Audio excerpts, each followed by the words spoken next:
for how well Forest have done, I'll want for you to answer here, babe. But if Forest do make the Champions League, or even if they don't, the sort of the stock of so many players in that Forest team has gone up quite a lot.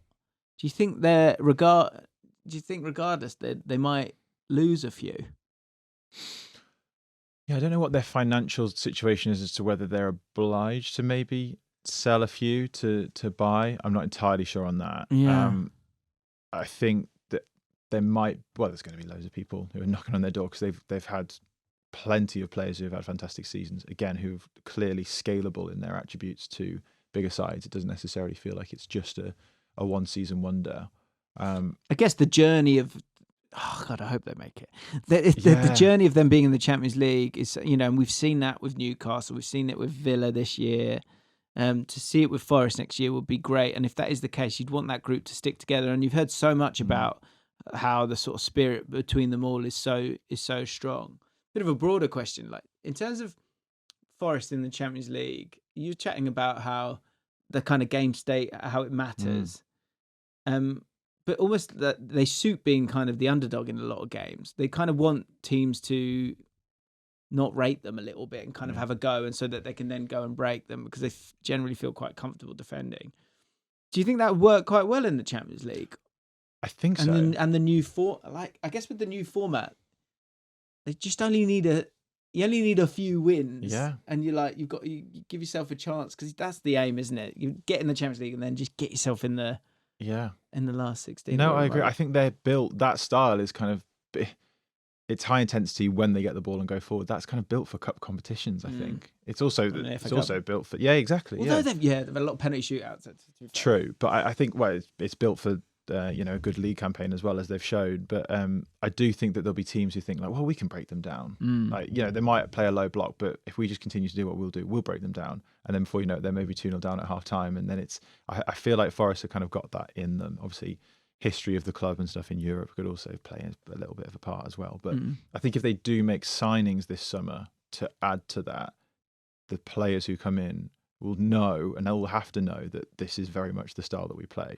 It's very unlikely, or I think it's unlikely, especially knowing what Nuno likes to do, that they're then going to start to play really expansive, progressive football because they've maybe got to a level where they're playing in the Champions League and they've got a high quality of player, which they do.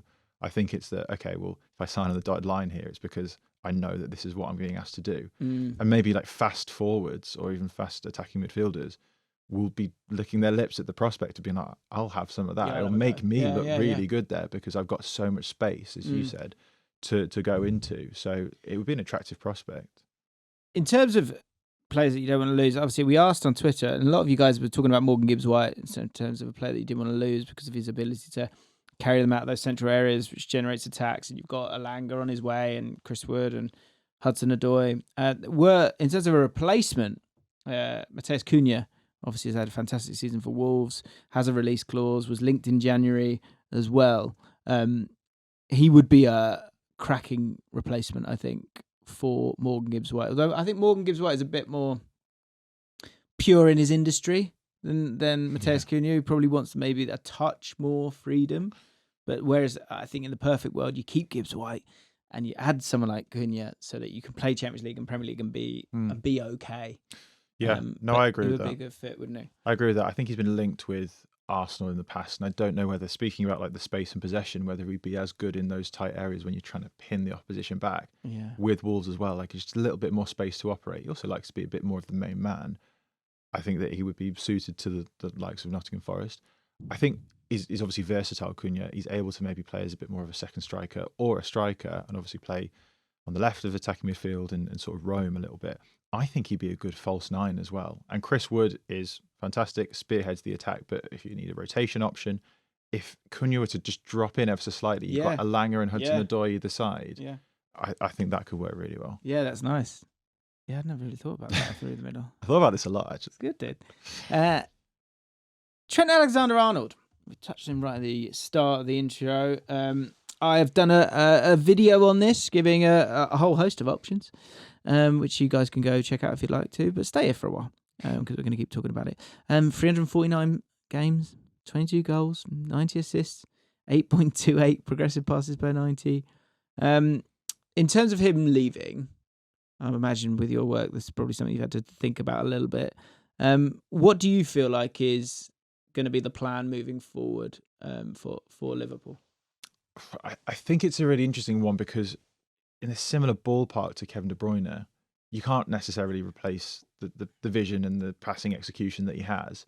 So do you try and either kind of, it's cliche again, but like make it up in the aggregate, or do you try and like shift things a little bit? And again, think about those networks. If you can't necessarily get that same skill set, do you maybe then go to the moment Liverpool will often, when they build up, they'll tuck into a bit more of a back three and have Trent Alexander-Arnold or any right back just a little bit further on the sort of the next line.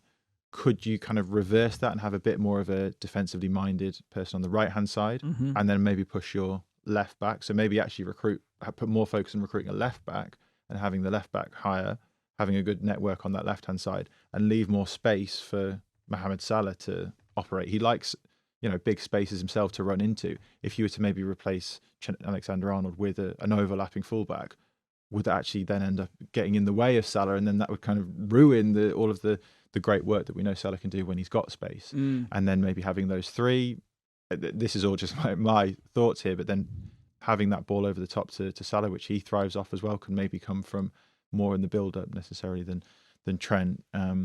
So I don't know is the short answer. They're all my suppositions, but I think it will be genuinely really interesting to see how Slot deals with it, and also maybe how Slot kind of wants his team to play even more this season, because he hasn't had the opportunity, or he has had the opportunity, but hasn't made any real signings to actually put his stamp on the team. So I wonder where he's already identified, like, we definitely need to change here. Some out of circumstance, like Trent, but maybe in midfield or wide areas. And also, I think if you're on a Slot and you've won the league in your first season, you're really hoping you've got 3, 4, 5 years at that football club. So he'll be aiming to, put together the succession plan, I think, as well, is a big part of it. So it's interesting, one way of thinking was you go, well, hang on, you've got a left back. Don't have to sort out your left back and your right back. But to the point of succession, there have been a few critiques on Robertson. So do you go and get someone that is exciting and you feel has a high ceiling, and if he's not totally right just now, you've got, like, Robertson not going to really go anywhere. He's still going to be obviously a fantastic footballer and great pro, so you can kind of use him as well. But so I was talking to Chris Pajak from the Redmen TV, and so when if it's something tactical, I go straight to Chris, and I was asking about something to do with Liverpool. I can't remember exactly, but he alludes to the fact that he has a hunch. Sorry, Chris, if I'm stealing this off you, but I have said your name. Go check out the Redmen TV. That's the Redmen TV. And subscribe to their thing, their website. He alludes to the idea that he thinks that Arne Slot has been fully aware that Trent is off, and therefore has been playing Trent when he has played as a very conventional right back, more so than maybe the style he obviously played with under Klopp, or just giving him more freedom to roam. I think obviously we'll step into that second line, as you said, at times. But overall, they've actually just had quite a narrow 4 a lot of the time. Maybe for a few different tactical reasons. But also, Chris was wondering if that is partly down to the fact that you're not out and out planning for next season because you've got to win the league this year, but an overall understanding that, like you say, to be able to get Salah in behind. And also, like, even Conor Bradley, when he plays, and he's been great, like he's got 3.66 progressive carries per 90. A lot of them are underlapping. Massively. To kind of stay out of the way of Salah's space a lot of the time. Yeah. So, I think Arne Slot's got a plan in place. I think, so in the video, I think he will do exactly what you just said. I think he'll go big on the left. I think he'll allow someone to go higher up on the left. I think he'll get someone on both sides. I think Gertrude is someone we've put forward. Kirk has a lot of talk about him, the intensity that he can bring, but he is someone that does love to bomb on. And so, like you say, I think you'd have that contingency in place of letting Robertson, play when you need him to, and Conor Bradley. Like, that's not about back 4. It's worked. Yeah. But to have like a new twist on it, if you had like someone who can kind of be a more defensively minded, let's say, right back, Yeah. and someone high on that left hand side, it allows you to almost flip your team. Yeah, no, completely. And I think that Liverpool's left side, for all that Gakpo's had a fairly good season, Diaz is okay. I think that could then, speaking about networks, that could then change things a little bit more, give them a little bit of space, because especially with Diaz, often the ball's fired into him and he's a great dribbler, but he sometimes goes down blind alleys and then maybe just pops it back to the midfielder and moves again. But if you've got a really strong overlapping fullback, that'll give him that extra yard of space. Now then the left-hand side's really strong in its attacking potency, whether it's a winger or the left back. We know that Mo Salah's great on the right-hand side as well, and then you've got a double threat and you can shift the game from one side to another and open up these different avenues. And then it's okay, well, which side do we put more of our attention in from a defensive perspective? Yeah, exactly. So I think that it could then, have that domino effect and make them stronger kind of overall rather than just at an individual level. The other thing that I'd say is, looking into the numbers recently, I was helping James Pearce, our Liverpool writer, about Robertson and maybe the fact that he's dropped off ever so slightly. And we've been looking at more Trent stuff for obvious reasons, like you are. Both of them have had far fewer touches and passes per 90 minutes than the previous 5 seasons, like comfortably lower, which speaks to the idea in general that also Slot tactically likes to fire things through the middle as well. Obviously, it's Virgil van Dijk getting far more responsibility to be the one to lead the build-up, not just start it, because obviously he's building out from the back, but actually being the one to fire it through into, of course, Ryan Gravenberch, to then go through the middle, then kind of spread it out wide, to then funnel it back into the middle again, often with a back post cross or whatever it may be. Whereas previously it would be, okay, let's get it wide into the fullbacks. Let's maybe then come in again to go out. It's far more through the middle now as well. So I wonder whether, to your point about Slot not necessarily minding too much if he loses Trent, is that he's kind of already got a style of play that goes through the middle anyway and maybe bypasses the fullbacks. Yeah. And then the fullbacks can get involved a little bit later. Interesting. Alexander Isak, don't grow, Newcastle fans. Come on. Now, here's a ripple. Which is not why we're crowbarring in there, because, I mean, I'd be surprised if he goes. But what if he did? Isak leaving Newcastle could send the striker market into a frenzy, which is, let's be honest, what we want. We want just shopping, buying, people holding up shirts, signing things and taking pictures. Unless you're a Newcastle fan. Ekitike could be the perfect Isak replacement, someone who Newcastle nearly signed instead of Isak in 2022, with the Frenchman choosing PSG instead. This would likely mean one of Liverpool or Arsenal missing out on Isak, assuming he joined one of the two, which could then affect the moves of Gyökeres, Liam Delap, Seshko, and Victor Osimhen. It's a striker summer, isn't it, this year? Yeah. I feel like there's going to be a lot of changes there, right? Yeah, and as you said, once one goes, it could then have, a ripple effect, exactly as you say. It's absolutely, yeah. It feels sort of weird. If I say it out loud, there should be a noise to go with it. I do think once one goes, everyone's going to then be in a market if they lose the player. I think Ekitike is, driven by the data again, is one that is very similar to Isak that I think people should be looking at in profile, as you can sort of tell in stature and frame aesthetically. But also, I did a piece with my colleague Connor O'Neill about maybe looking to matchmake the strikers to the best team. So not just saying go for the best player, but for the best player for your team and the most suitable player. And in terms of the run types, which again I've sort of said quite a lot on this podcast and the last one, but I do think beyond just sort of simple event metrics, the run types, especially for strikers, is really crucial. And we ran analysis and a similarity analysis, and Ekitike was super similar to Alexander Isak, which again makes a lot of sense. Yeah, it does. Aesthetically, it completely passes the eye test. So I do think that's a really interesting one. I think, as well as the ones that you mentioned as well, Lois Openda, maybe at RB Leipzig, he could be one who could get dragged into the market. Of course, he's not been there that long, but I still think it's valid. Moise Keane at Fiorentina, of course. Jonathan David, I think, is on a free How many this years summer. is Jonathan David? I know, he's been rumoured with every year, single club, every single year. Yeah. But he's actually maybe available on should be available on a free. Wages is another story. I always wondered, the BBC gossip column. I always wonder if there's it's like a sad day when certain players finally. Yeah. Maybe on the amount of times Jonathan David so true. linked with Chelsea, or whoever it might be. Yeah, it's a really, really good point. Victor Osimhen as well is kind of like waiting in the wings a little bit. It feels like, and he was like one of the hottest strikers, wasn't he? Just anyway, he's still banging in the goals. But yeah, I think I don't think Isak will go, just to say. No, I don't.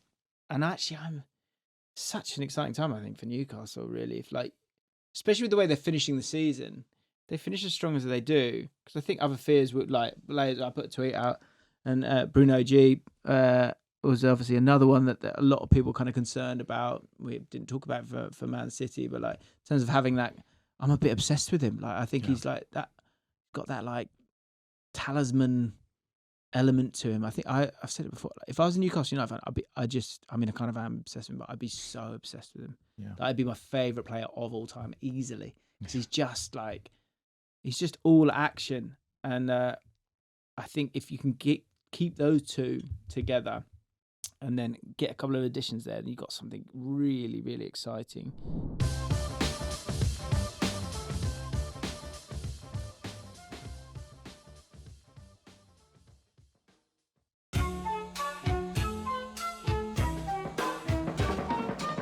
Arsenal then. Who was the right fit for Arsenal in your piece? Has it already gone out or not? It's already out, yeah. It was about we did the similar thing. It never happened. Yeah, well, exactly. We kind of went down the Ekitike route in terms of it doesn't look likely maybe that Isak will go. So if people like Arsenal do want Isak, we kind of did it by proxy to be like, if you can't get Isak, then that's maybe the sort of player that you should be looking at. Yeah, Arsenal. I mean, it's lots about Seshko. A lot of people like Seshko. The idea of him kind of going there. The thing that I like about Seshko is that I think people again maybe frame him as someone who is just a bit of a target man. He's obviously tall, wiry framed, and he's got the ability in the air. But again, he's able to. In the piece, we showed it as well. He's able to come short and link the play really well. Sometimes it'll be a Openda who then runs in behind, but then he can also run in behind as well. And of course, he is quite raw. I think he's still only 21. Yeah. So again, if you're thinking of as someone like Arsenal, the longevity that he would and should have, you can mould him to the type of player that you want him to be because he's still so young. He was someone that we spoke about who Arsenal maybe and are already looking at, but would make a lot of sense from not just from a tactical perspective of what he can do now, because his finishing maybe could be improved. I think that's just fair to say. Loves a thunder bastard, doesn't exactly. he? but then sometimes we'll maybe miss a bit more of a straightforward shot as well. But then at least you'll be able to craft him and hone him into the sort of player that you want for 5 to 10 years easily. Painful period now for our editor Finn. As we touch on, will it be Eze? Will it be Wharton? Or will it be Mark Gay who's next to leave? We've already seen them deal with the loss of Mikel Arteta. It took about half a season to kind of figure it out, I would say. And they were 17th after 10 games, but they've gone on a cracking run, which they always do. Yeah. Once the sun comes out, so do Crystal Palace. And Ismail Assar and Munoz Finn's been raving about him, and he's been absolutely outstanding. And they've been able to kind of, I think you used the phrase yourself, kind of fill in by the aggregate of it in terms of the loss of Elise, who has shown himself to be outrageous. Yeah. Absolutely outrageous as a player for Bayern Munich. But this will be a this is football. You have to keep. There's nothing wrong with selling. As long as you got the next guy coming. Got youngsters like França, who's finally getting a few minutes here. Roman Esse, who's an exciting player. Who could be those successors for Eze. Out of those three, who do you think would be the biggest loss of Eze, Wharton, and Mark Gay? And then, kind of off the back of that, who do you think, from your spidey senses, would be most likely to go this summer? In terms of who I think would be, the loss would be affected the most, I'd probably say Adam Wharton. And maybe that's a little bit of a bias because I just think, again, aesthetically, I think he's fantastic in terms of his ability to punch the ball forward. I think that you can maybe find a good, strong central defender elsewhere. I agree. I think Eze is fantastic. We know that. I think that the system that Glasner's created means that you could sort of maybe plug and play someone else who's maybe a bit of a drop off in quality, but it's about that system, that 3-4-2-1, with those dual 10s, that you could maybe find someone who's creative enough to fill in there. Whereas I think that Wharton just kind of gets them playing and moves them up the field quickly, and he's obviously got that technical quality. And I have got a stat for this one. Again, it's using data from Foot Vision. It's that the number of first passes forward in transition to attack. Now, Wharton makes more than any other player per game, 4.9 per game, in terms of when they do in the league, in the Premier League, when they do win it back. And again, it maybe speaks to the style of the team. Which, again, the individual data is always influenced by the team style, but when they do get it, he's the one to find that first pass forward, and then the likes of Assar will turn and go, or Mateta will go straight through, or Eze will go straight through and maybe try and run in behind or come towards the ball. But it's always because Wharton, or often because Wharton, looks up and is able to find that pass, rather than we've won it back, let's maybe recycle it and get it across, and eventually we'll get it maybe to the other side or whatever. By that point, the opposition's maybe got back into shape. I think the Wharton just allows you to sort of just skip that step in between, and then you're straight on the attack. See it play it, exactly. Yeah, I've got a soft spot for Eze, so I struggle with these kind of questions, sadly. But I do think, I think Eze, I'd be fascinated to see him. We were talking about, actually, this has been a bit of a theme, isn't it, today? Like, in the last podcast, we talked about Harwood Bellis, as bad as it's been for Southampton. You can kind of, to use your phrase, plug and play. Like, you could see him in a top side that has the ball, that has to be, really competent on the ball and plays high up the pitch and owns the ball. Eze, I feel like, we spoke about Gibbs White before, it makes, like, if I saw him in a Man City team, I think I'd get it like a little bit more, because he wants it to feet and he wants to turn and he wants to create and he's a different kind of player from that sense. I'm intrigued. I don't know how old Eze is now, but I think the other thing I think broadly is the sort of like the club building as much as everything. And I think I'm quite invested in Palace because as a London club, I think there's an advantage that you have as a London club, because players like to come to you or live in London.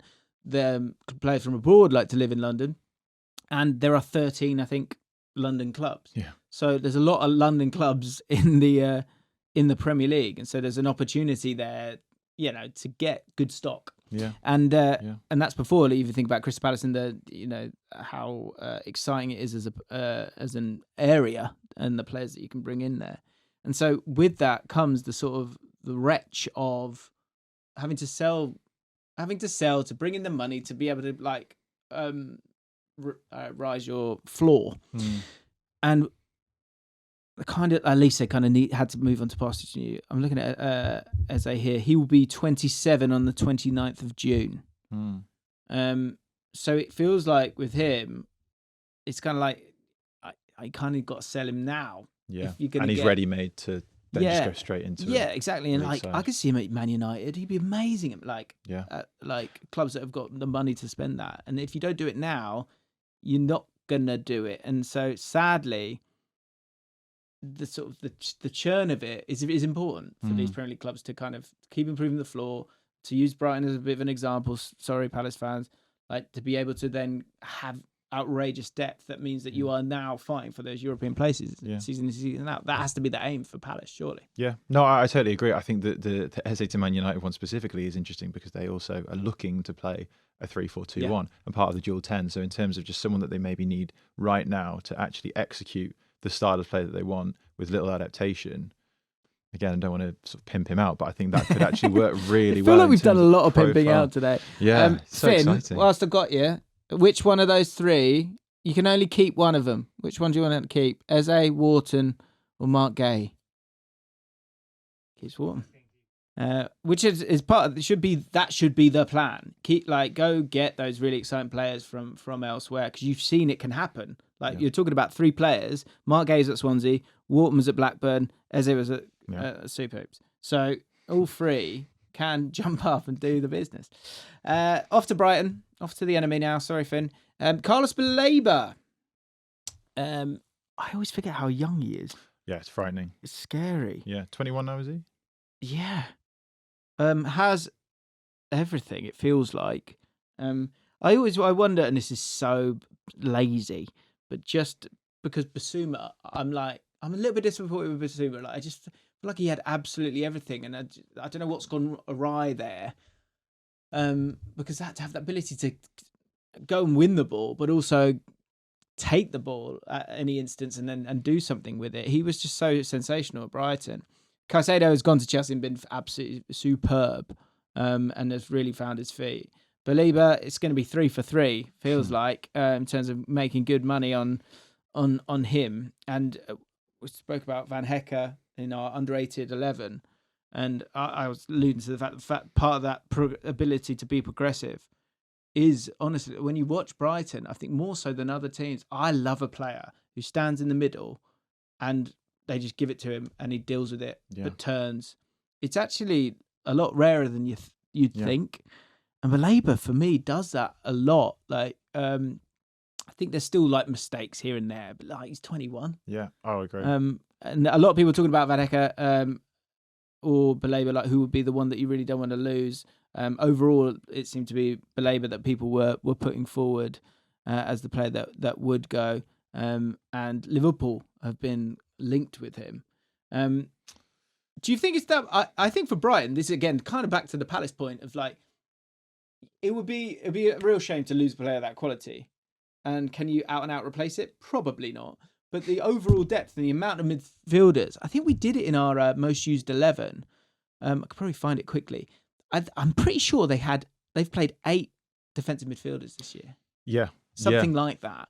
I So think as scary as it is, I don't think it's too bad. You know, at one point I think they only played a one-man midfielder, Jack Hinchelwood. I can't remember which game it was, but there's been a lot of configurations of Brighton's midfield. And Baleba, he to your point as well, he kind of wriggles out of trouble in a way that is unconventional. You can't quite pin him down just when you think that you've maybe got him. He maybe comes out of it. It is 8, by the way. Just it's 8. Yeah, there you go. But crazy. I mean, I think he's had a fantastic season, especially this season. Still so young. I remember I watched him last season. It was at home to Brentford. And he didn't really play well. He was 19 at the time. Yeah. He didn't play well. And I thought that he was quite slow, quite cumbersome, and maybe just not up to the intensity. But I think it was just exactly that he just needed to adapt. It was still fairly early on. And it's clear now that he's ready. Or if not, he's ready. He's definitely adapted. And you can tell that the player that Brighton knew that they were buying is now sort of on the pitch. It's going to be interesting with Liverpool because, again, if I was a Liverpool fan, the idea of with Gravenberch as good as he's been, and Endo just comes on to force in the last 5 minutes. Having Carlos Baleba come in and you put him in for 3 games, you take him out, let him acclimatise to that new pressure. That's a good. That sounds great. In terms of, again, Arne Slot trying to get 4, 5, 6, 7 years, whatever.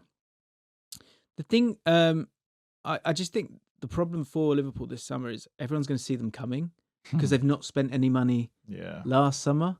So it would be a juicy amount of money to get him out. Well, they put in a lot for Caicedo, didn't they? And I think they thought they had him last summer, whenever it was, 2 summers ago. And then it was just Chelsea pipped them to the post. So they showed their hand then as well to be like, okay, we're just going to double down on this. And it was clear that they needed a midfielder at that time as well.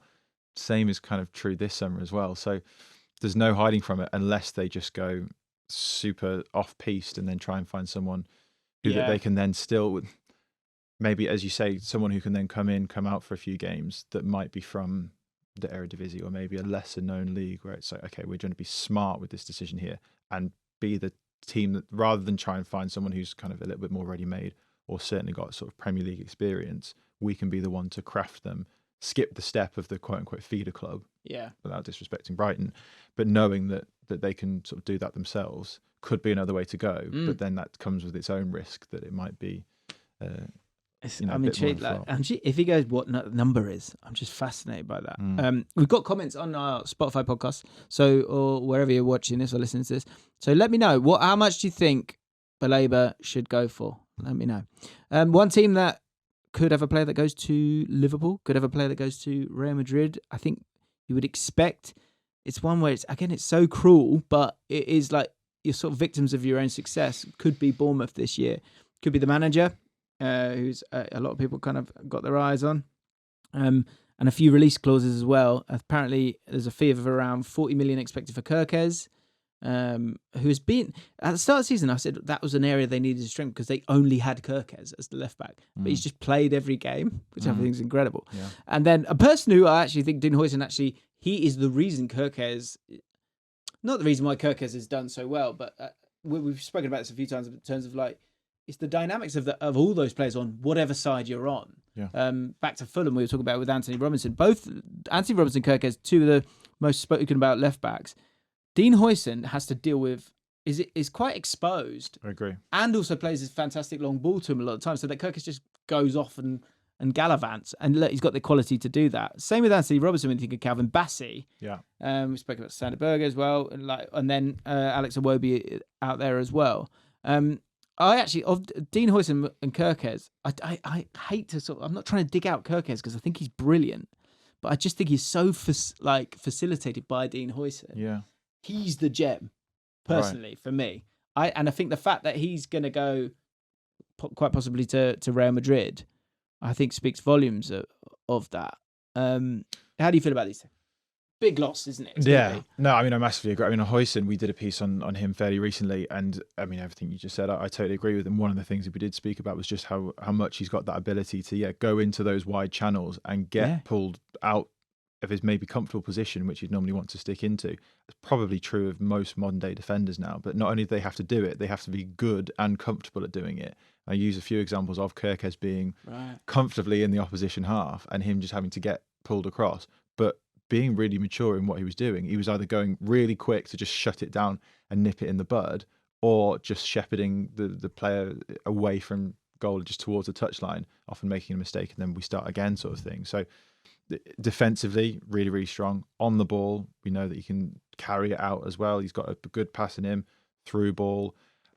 He's kind of got all the makings of a modern day defender. He's able to do it on his left or right side. I remember speaking to a Bournemouth analyst, and I think I asked him, like, what foot is he if he had to choose? Not that he'd necessarily asked him, but even the analysts aren't like fully sure because he's able to just play with both. So yeah, I do think he is a really good modern day defender. The only thing I'd say about him, which is included in this piece, was that he's really quite aggressive and tries to nip things in the bud as soon as they happen, as I mentioned.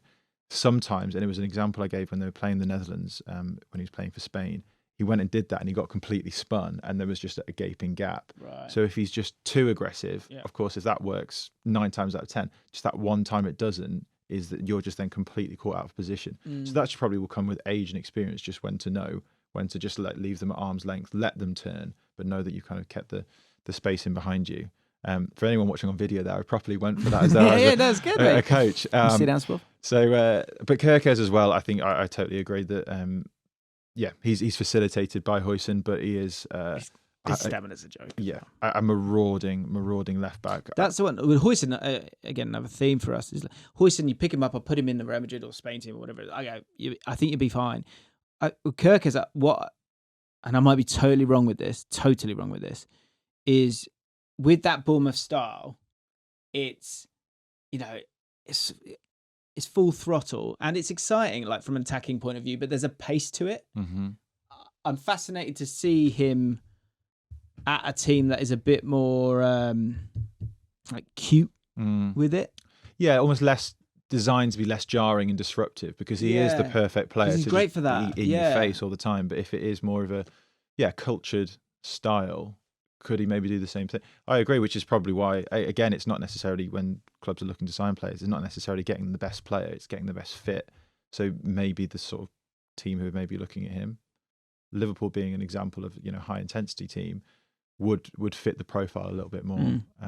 But his obviously on ball, creativity is really strong. But again, looking at the numbers of his off ball runs, I think he's in the top 1% for underlapping runs across Europe's top 7 leagues for fullbacks. So he's just his industry is so good that even if he doesn't receive the ball, which often he does, but even if he doesn't, he's dragging players and being disruptive. True. Yeah, that's a great point. That's it. I think like to be constantly fit and to be constantly non-stop, that is a really underrated. It sounds like I'm digging him out. I'm really not trying to, but like it's such an underrated skill for him to have. And last one, Mbeumo and Wissa. And I think another theme here is the sort of these mid-table teams and the kind of I guess it's the sort of the smoking out of everyone's intentions here, where like top teams want to get better and they want players that they've seen a bit of proof that they're good enough to make that step up. Those mid-table teams, they want to sort of cash in to be able to go and kind of do it again. Maybe because there's an understanding of the food change, but also PSR. I've said a few times that I feel like the mid-table teams, there's such a great opportunity there to sort of to move, I think, for the first time, because you can't just, like Man United, can't just spend your way out of trouble now. You've got to get it right. I mean, maybe just an example around that. But Brentford, to finish off, we spoke about Johan Visser in the Underrated podcast. Go check that out as well. We talk about him in great detail. One person that is kind of underrated, or just maybe not spoken about enough, but you kind of have these two as a pairing, is Mbeumo, sorry. And the output of the two of them has gone up despite losing Ivan Toney. 9 goals and 7 assists, in 27 games for Mbeumo 23-24. This year up to 16 goals and 6 assists. And Visser has gone from 12 goals to 16 goals and 4 assists. He's gone down to 3 assists. Poor. But yeah, in terms of these two, similar thing. Like, is it one where... Is it time... should Brentford be fearful of losing these two? Or do you think that it's just Brentford doing Brentford things and they'll always be okay? I mean, yeah, definitely the latter. I think even if they do leave, they've probably got, undoubtedly will have the data models to be able to find someone who will help with that, first and foremost. In answer to this question as well, I did look into it in terms of when their contracts are expiring. I think both are expiring next summer. So either they have to sell now to cash in, or they'll risk losing, or they will lose them. How good do you think Mbeumo is? Do you think he's capable? And generally, that sort of mid-table Premier League jump to a top side, do you think that's sort of been squashed a bit, if you know what I mean? Do you think it's not as big a jump as you think? I think so. Yeah. I think so. Again, we've spoken about it a lot in this episode and the previous one, that like the scalability of a player's attributes. I think Mbeumo is. I watched through all of his goals this morning, and like the range of goals that he's got, the speed of which he's got. It's not that he is just getting repeatable situations that a system has actually allowed him to maximize his skill set. I think that he's just got that versatility of wholly different finishes. He's fast. He can play in the transition. He can play in tight spaces. He can put it far post, but you can also, I think it was against Arsenal, and he's shown multiple times, can whip it to the near post as well. He's got variety in his finishing. He's got a deftness of touch. I think he's definitely got the scalability to go to another club. And I think if they lost either of them or both of them, I think they've still got quite a good system in place that they'd maybe need to make 1 or 2 signings and use the money that they would get. But I think of maybe Mikkel Damsgaard has had a fantastic season at Brentford. He's brilliant on the ball, really creative. He's a really underrated player, I think, in the wider scheme of the Premier League. He's stayed fit and shown what the sort of player that he is.